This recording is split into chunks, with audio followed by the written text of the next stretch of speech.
President of the Associated Student of Government, Mr. Wesley Taylor.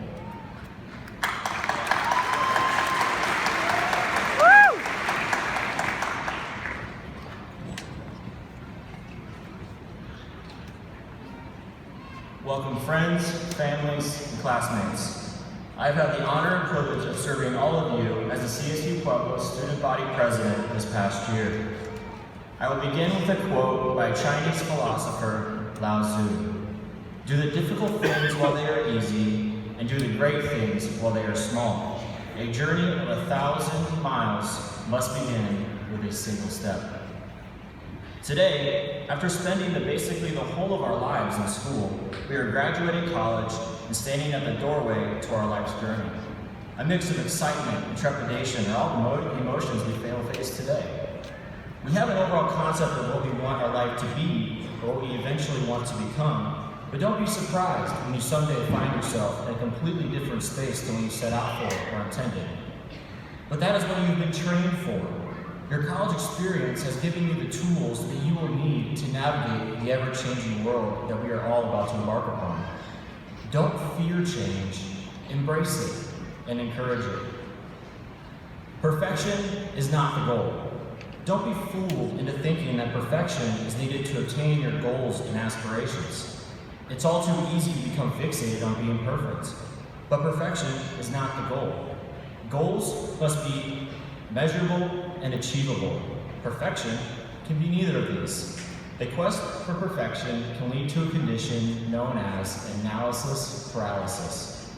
In a YouTube video by Father Mike Schmitz, a priest at the University of Minnesota Duluth, he talks about two different software companies in the Silicon Valley during the software technology boom.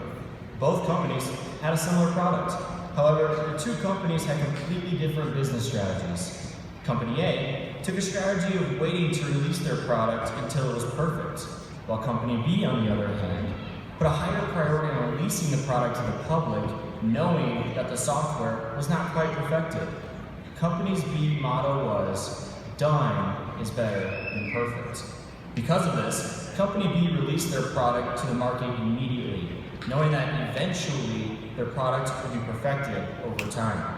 I think we can all assume which company ended up being more successful. For those of you who are unsure, it was Company B. Every one of you graduating today is a very good product that is ready to show the world what you are capable of doing. You are not perfect and never will be. However, do not let this hold you back. If you wait for the perfect opportunity to present itself to you before taking this leap, then your career and life will never take off. Knowing that perfection is an unattainable goal, it should always be the target rather than the expectation. For when we strive for perfection and eventually fall short, we are all still considered great. But when we strive to be great and eventually fall short, then we will always be considered average. Keep in mind that you will fail. Now that it's been established that you're not perfect, you should also know that at some point you will face failure. Maybe a job, a personal goal, a marriage. You can even fail to fail. Failure is just a part of life. Failure is inevitable. It does not mean, though, that you are a failure. How you respond to your failures will define you as a person and will determine how you overcome those setbacks. History is full of great people who have failed only to rebound in amazing ways.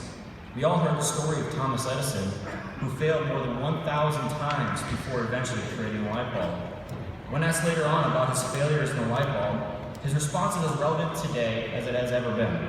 Edison explained that instead of failing 1,000 times, he discovered 1,000 ways to not make a light bulb.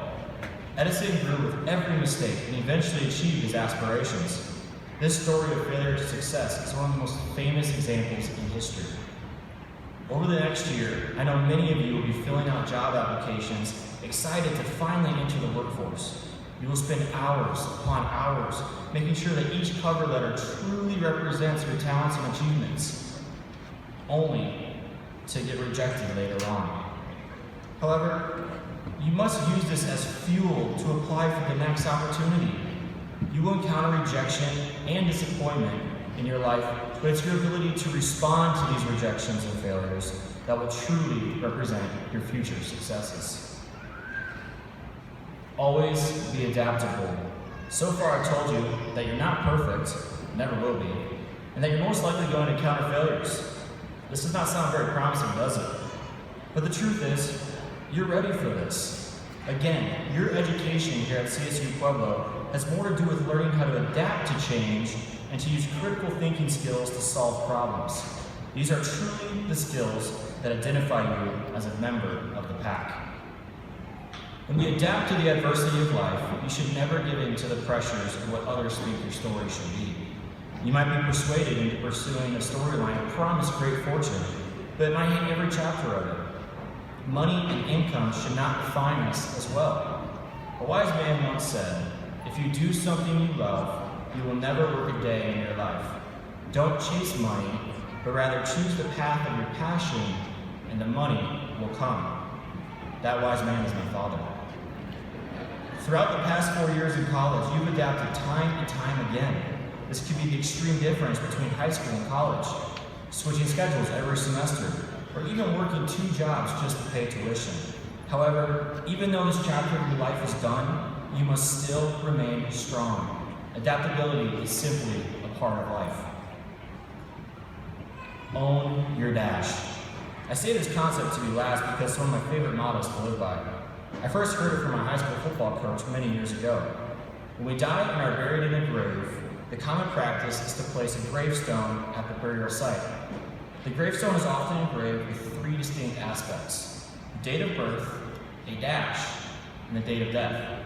This means that the entire life and legacy of that person is wrapped up into a single dash. This brings up the question, what do you want your dash to represent? What are the highlights of your life that will leave your legacy? By striving for perfection, failing every so often, and fighting through the adversity associated with life changes, I know we will eventually achieve our desired legacy. As we leave today, we do so with much earned enthusiasm. You've worked hard to get here, and have worked even harder to get out of here. So enjoy today, celebrate your achievements, and remember, own your dash. Thank you.